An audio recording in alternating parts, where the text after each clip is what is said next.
Before moving on to the trick related to ions, I wanted to discuss one very important point with you. And the point is in the form of a question. The question is like this: have you guys ever wondered why an atom gains a negative charge when it gains electrons, and why an atom gains a positive charge when it loses electrons? I repeat, एक atom negative charge क्यों हासिल करता है जब वो electrons gain करता है, और एक एटम पॉजिटिव चार्ज क्यों हासिल करता है जब वो इलेक्ट्रॉन्स लूज करता है? क्या कभी आपने ऐसा सोचा? और क्या कभी आपने ऐसा भी सोचा कि आप लिख रहे हो 2 माइनस, है ना, या 1 माइनस 2 माइनस 3 माइनस, क्या आपने कभी ऐसा सोचा है कि आप इसको -1 -2 -3 की तरह क्यों नहीं लिखते, जैसे आप मैथमेटिक्स में लिखते हो? ऐसे ही क्यों लिख रहे हो? Have you ever wondered about this? So if you have not, then first of all learn this important point. Then it would be beneficial for you. It would be very easy for you to understand the trick related to ions.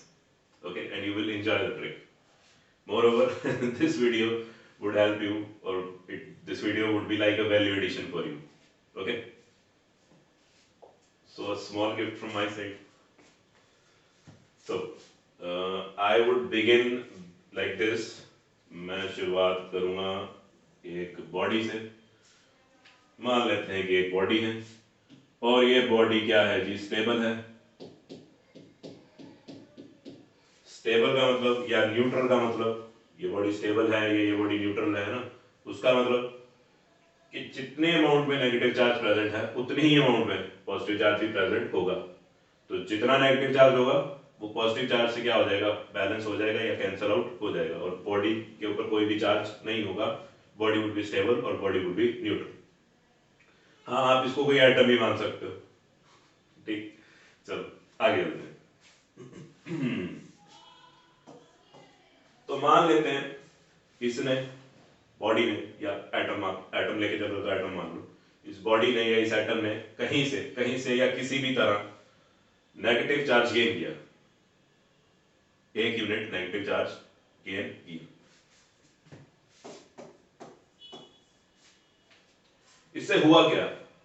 What happened after this? आपको नहीं लगता कि body negatively charge हो गई है? क्योंकि उसमें positive charge जो था वो कम हो गया है और नेगेटिव चार्ज ज्यादा हो गया है, तो बॉडी क्या हो चुकी है जी? नेगेटिवली चार्ज हो चुकी है. मुझे कोई तो रिप्रेजेंटेशन देनी होगी. आप यहाँ पे 1 माइनस भी लिख सकते हो अगर आप लिखना चाहते हो, है ना. तो बॉडी क्या हो चुकी है जी? नेगेटिवली चार्ज हो चुकी है. क्लियर? अच्छा, अगर इसने 2 यूनिट नेगेटिव चार्ज गेन किया होता तो आप क्या लिखते?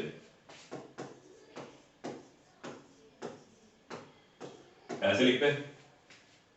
3 यूनिट चार्ज गेन किया होता तो 3 माइनस लिखते, राइट? अच्छा, अब इसके ऑपोजिट सिचुएशन लेके चलते हैं. मान लेते हैं कि बॉडी ने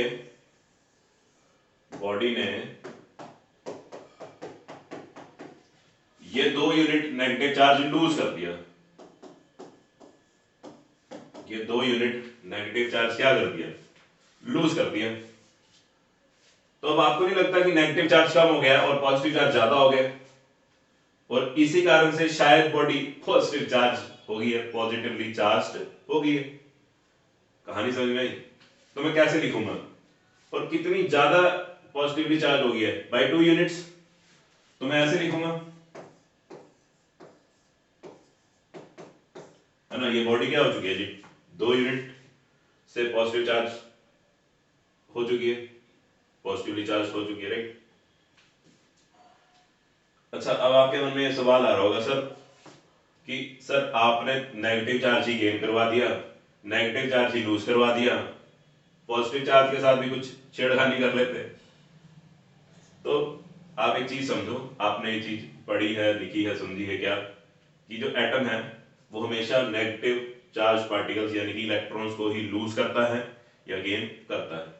प्रोटॉन्स और न्यूट्रॉन्स बहुत ही चिपके है ना, बिरला सीमेंट की शक्ति उनके साथ है ना, बिल्कुल पक्के तौर पे वो न्यूक्लियस के अंदर फिट होके बैठे हुए, ना न्यूट्रॉन्स निकलने वाले हैं ना ही प्रोटॉन्स निकलने वाले हैं एटम की न्यूक्लियस से। तो वो किस चीज को लूज या गेन कर सकता है, सिर्फ इलेक्ट्रॉन्स को ही लूज या गेन कर सकता है। I hope this much story is clear to you, ठीक है। और इसीलिए मैंने अपने एग्जांपल में भी नेगेटिव चार्ज ही गेन करवाया है, यानी कि इलेक्ट्रॉन्स ही गेन करवाए हैं, और नेगेटिव चार्ज ही लूज करवाया है, मतलब कि इलेक्ट्रॉन्स को ही लूज करवाया है। क्लियर। तो आपको अब एक चीज समझ में आई कि जब बॉडी नेगेटिव चार्ज गेन कर लेगी तो नेगेटिव चार्ज ज्यादा हो जाएगा, तो बॉडी क्या हो जाएगी जी, नेगेटिवली चार्ज हो जाएगी।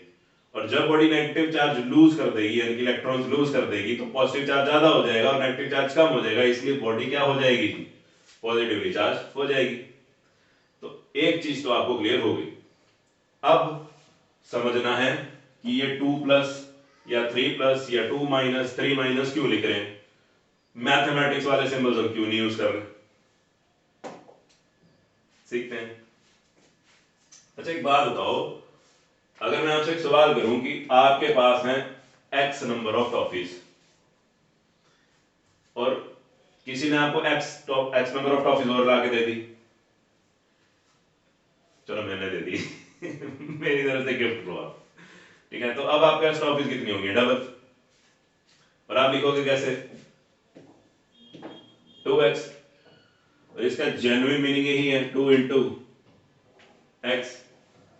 अच्छा एक यूनिट नेगेटिव चार्ज को अगर मैं माइनस से रिप्रेजेंट कर रहा हूं, आधे बच्चे तो यही समझ के होंगे, आई नो आप बहुत इंटेलिजेंट हो, ठीक है, अच्छी बात।